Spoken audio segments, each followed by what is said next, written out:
There it is. Yeah, look at those weird... They look like pill bottles to me, or samples of something to make sure. There's 4 of them. Maybe that's the testing we had to do to get hired here at Grizzco. Can I dip in and grab one of these eggs before we... There we go. Don't even have to swim back. I brought it back with me. Hey there, it's Adam aka Swimming Bird, and welcome to Splatoon 2 on the Nintendo Switch. Today we're going to catch up with the changes to Salmon Run from the big 1.3 update, but also there's something special and strange going on here at Grizzco. We're going to be using an ultra-powerful secret weapon to take on the Salmonids.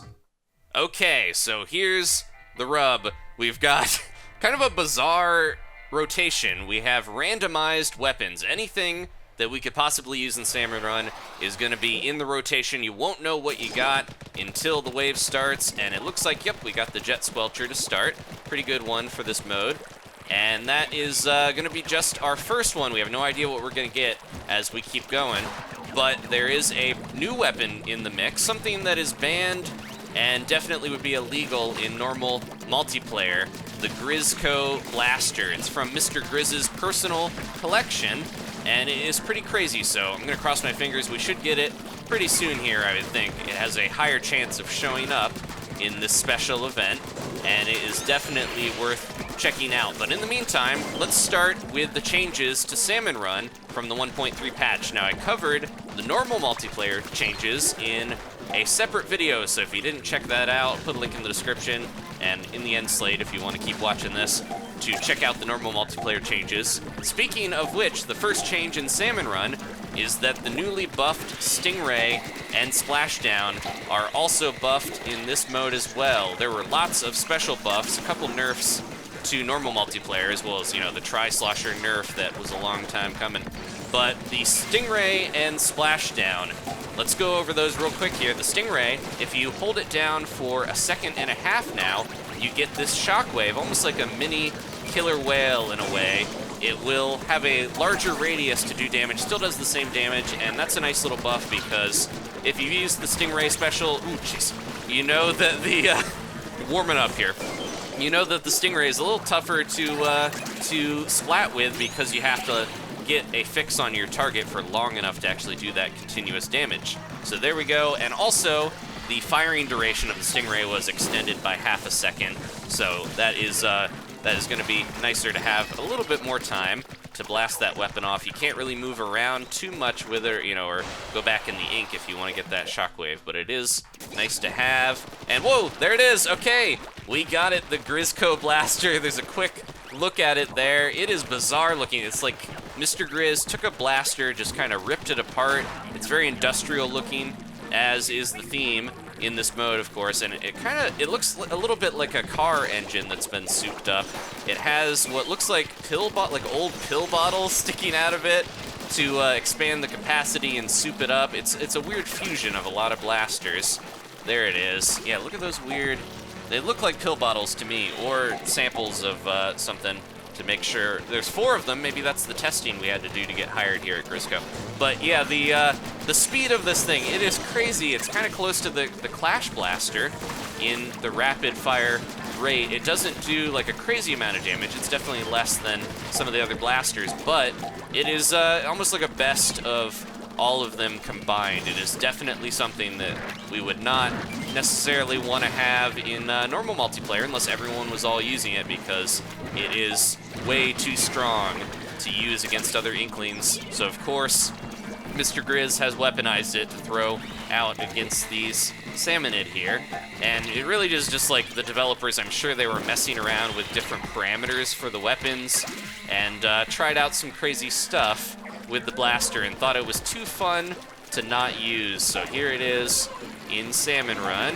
But yeah, it feels crazy to be able to fire this quick with this weapon. It just seems like it is a weird power trip dream come true. And there are rumors that there's other weapons. Maybe if you are a fan of trying to keep yourself dry from the Drizzler, or you know, if you're like Mr. Grizz and you want to keep an eye on your employees from far away, then the other 2 weapons I've heard about will be of use to you. And there we go. We got the E-liter. Oh, this is going to be rough. There's a dynamo and an E-liter. This is going to be kind of tough to stay alive. But anyways, this is just the first time we're getting this, and we have, oh no, grillers.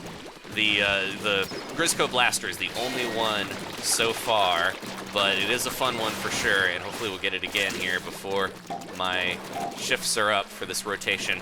So other changes, I mentioned, the splashdown has been buffed as well.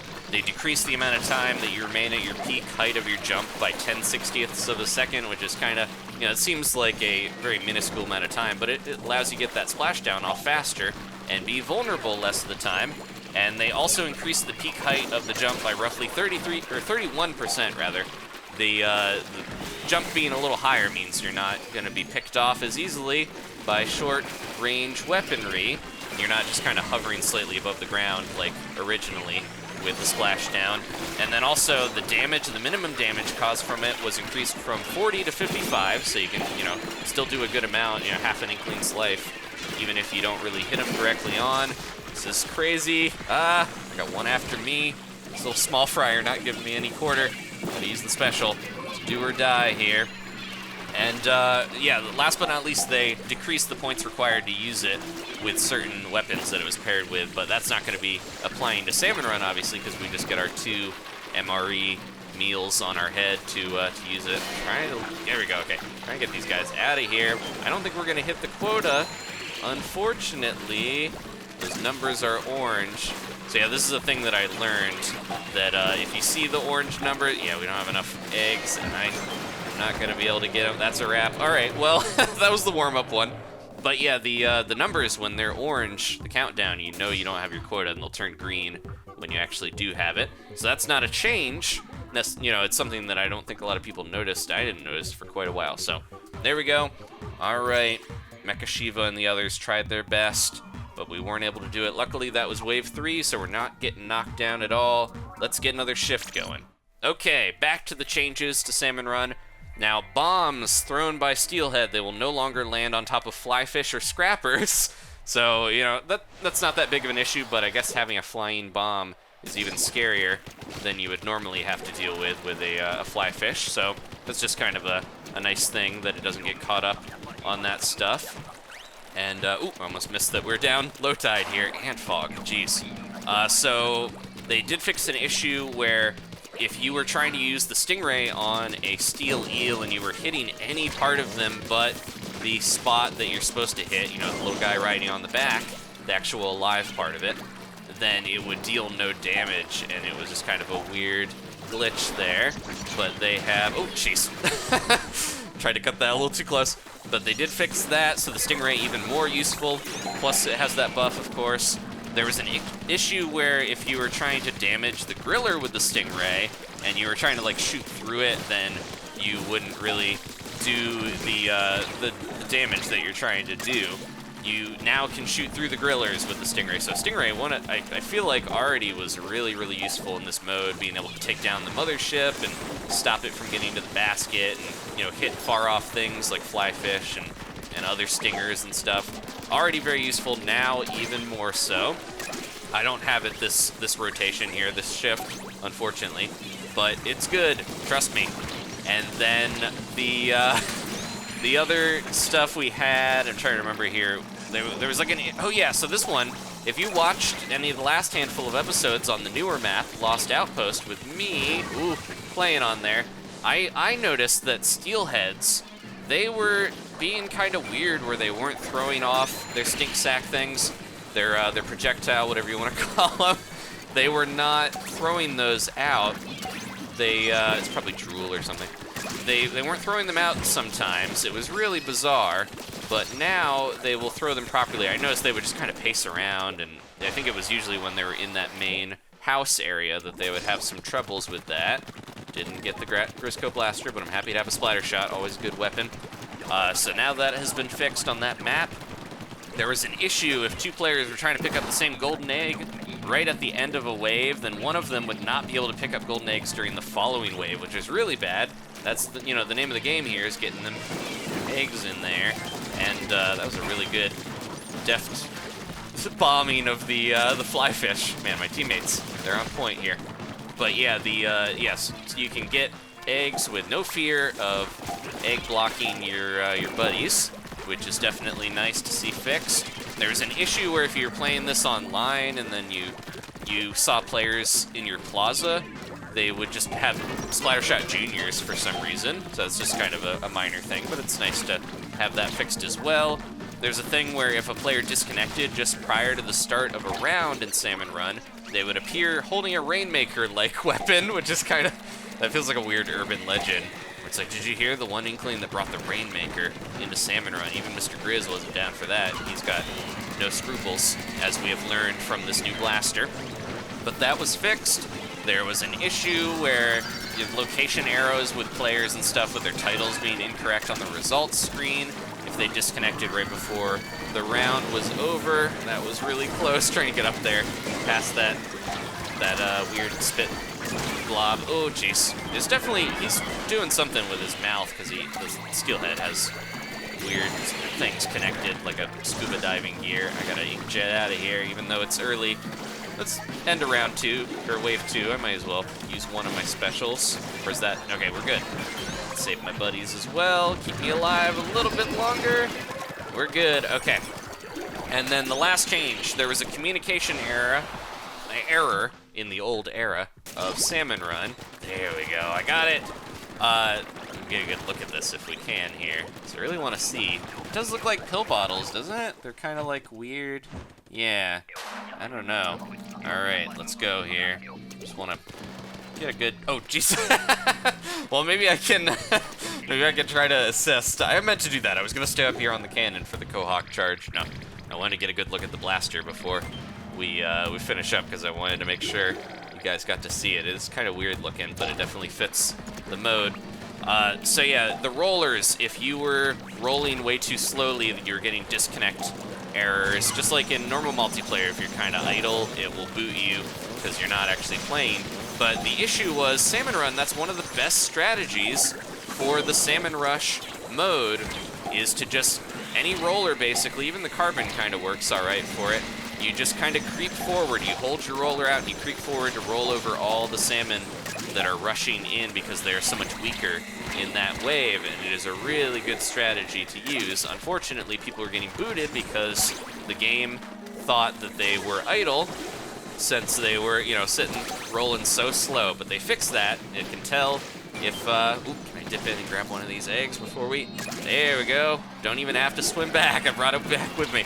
But yeah, the fact that you can now do that strategy, which, you know, I think the developers want us to do, and then without fear of disconnecting, is a nice change. So that is it for Salmon Run changes. Again, if you want to hear about all the other stuff, there's a lot of other changes, a lot of buffs to things, and a few nerfs. The Inkjet, for one, got nerfed a bit. The changes didn't say that they changed the Inkjet for this mode. There we go, last shot of our blaster before we gotta give it back to Mr. Grizz, unfortunately. But yeah, the Inkjet didn't have the changes, supposedly, in Salmon Run. So the one we're using here that I was just firing around, stealing eggs out of the air, that is probably the pre-nerf Inkjet. So yeah, it doesn't have the extra effects, seemingly. So that's good, because we don't really need any other disadvantages in Grizzco. Oh, there's a Grizzco sticker on the side. You see that on the ink take? All right, let's do one more to finish up and try to get another blaster here. Okay, last shift. I covered all the changes, but yeah, definitely check out the other video if you haven't figured out the fate of the Tri-Slosher and learned about the buffs to sub-weapons and specials and stuff. All right, it is interesting thinking, because I'm looking, there we go, we got the blaster. Bounce off this thing too while we get it. There we go, celebratory bounce off the basket. But yeah, it's a little interesting to think with all the buffs and stuff. It's like we don't have Ink Armor or the Baller or the Ink Storm. Like like half the specials or so, it seems, are just not in this mode. And it would be kind of interesting to see. They would probably have to buff a lot of those specials a lot to have them be that useful. Splashdown already is kind of a little iffy. It's still good, but I wonder if the Baller would be a little better in this mode. Ink Armor would be kind of strange because you're not seemingly, you know, taking that much focus fire damage if you're playing well enough. You know, I think Ink Armor would be ironically kind of less useful. You'd think it would be really good, but I don't know. it seems like a mixed bag. If you're playing well, you don't get hit at all in this mode, even if it's impossible with clouds and stuff. An Ink Storm would probably be pretty useful, because if it could take out Chum and you know, Chum and Small Fry at least, I could see the Ink Storm being fun to use. I am excited, after playing with this blaster a bit, I'm excited to see what other severely broken weaponry that Mr. Grizz is going to modify and let us play around with. It kind of speaks to his rule-breaking sort of personality to have us have this weird blaster that just completely is against all the morals of multiplayer normally. Because yeah, again, they definitely would not want us using this. It would be so unbalanced to have something so fast and can I get around here quick enough to dodge that attack? But I think we're good. Save my buddy. All right, so that's probably the last Grizzco blaster we're gonna have here. It seems like you only get one per. I don't know, maybe it could double up. I haven't gotten a repeat, so I don't think within a shift you're allowed to have any weapon repeats. Oh, I did it again. Got distracted. I have heard, so we've got 2 Grizzco blasters on my teammates, even though I had one before. So again, it seems more common to get these special weapons. And you could potentially have a whole team using them. That would be pretty good. Because, yeah, the range doesn't suffer much despite the rapid fire. Still a very good weapon. I can only imagine what weird stuff with, you know, a charger or something with. Whoa, that was crazy. It just bounced off the lip of the Maws and did an ollie off the steel eel. So yeah, like a charger, having it just have a rapid charge but also do tons of damage would be crazy. You know, the Brella, having that shield pop out faster would be good. But also, you know, that's the only limitation I feel of the Brella is really just like the damage and speed that you can fire it off. So that would be really cool to have a more powerful Brella, but not have to sacrifice any of the speed. And yeah, just a lot of ideas that I think the developers, it's like something that a cheater would probably do in Splatoon 1, because I have seen people who have done crazy hacks where they just make blasters, just, you know, like the Luna Blaster, fire off crazy amounts of ink and splat people super fast.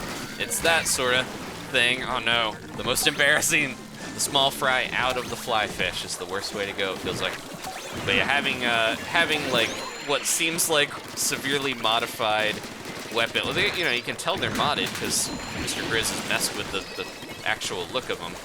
But having that sort of element of almost cheating within the official constraints of the game, they could probably only do it here in Salmon Run. So it's just a cool idea that I'm glad that they introduced. Oh, oh man, I did it again. Yeah, I keep getting lost on these trains of thought, and I'm not looking at the wave marker, the overlay that tells you the tide level. We've been having a lot of beach waves on this one, which I can't complain, because this is the map that I most dread getting high tide on. I'd much rather have low tide. High tide is just like seemingly a death sentence, especially with grillers and stuff. I gotta get better with the griller. It feels like the griller is the tougher wave. I thought it would be the mothership, but once you learn how the mothership works, it does not seem as bad as the grillers being really aggressive when you get a bunch of them towards the end and having multiple targets. It's like a souped up salmon rush, and then you gotta also deal with the Small Fry. That's the unsung hero villains of the of that one. But yeah, we'll get more practice with the griller as we go on, and also, I'm expecting, I think we have at least one more Salmon Run map that I would see popping up here before too long. I don't think they would wait that much longer to introduce it. My hope is that with the rumor that all the old maps are going to return to this game, it would be kind of cool to see some of them get put as Salmon Run maps instead of just, you know, all being multiplayer maps. I know there's a couple that have been suggested, like Salt Spray Rig, and I'm trying to think of other ones that would fit the aesthetic. That would be so sad to see Camp Triggerfish. Oh, man, I wasted that bomb rush. It would be very sad to see Camp Triggerfish get turned into a hive and love den for the salmonids. I don't even want to think about it. But yeah, there we go. Didn't matter that I wasted my special a little bit. I did a couple revives at the last second, and we won. All right, thank you guys so much for watching. We're gonna finish up here. I appreciate you tuning in. If you want to leave a like, I appreciate that as well. Maybe subscribe if you haven't. We had a Flingza in the mix as well as the Grizzco Blaster. Can't wait to see what's on the horizon for Salmon Run, and I'll see you next time for some more Splatoon 2. Goodbye.